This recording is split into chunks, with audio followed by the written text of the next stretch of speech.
आम खबर दें आपको, अपोजिशन लीडर हलीम आदिल शेख को बख्तरबंद गाड़ी में एटीसी पहुंचा दिया गया है। एफआईआर में भी हम पर फायरिंग भी और हम गिरफ्तार भी हम हलीम आदिल शेख की जानिब से कहा गया। बिलावल के कहने पर मुराद अली शाह ने मुर्तज़ा भुट्टो की तरह कत्ल कराने की साजिश की। इन चोरों का खात्मा हमारे हाथों से होगा।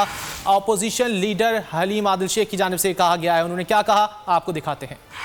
हलीम आदिल शेख साहब, कैसा महसूस किया कल थाने में?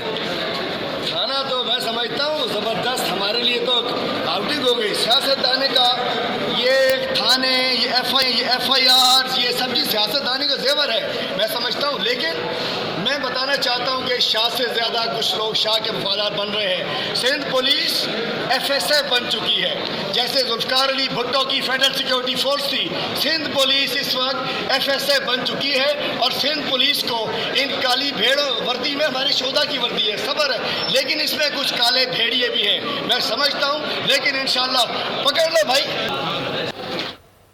हलीम आदिल शेख को इंसदाद दहशतगर्दी अदालत पहुंचा दिया गया है। क्या तफसीलात हैं ये जान लेते हैं। बोल न्यूज़ के नुमाइंदे शाहिद हुसैन से। शाहिद, आगाह कीजिएगा।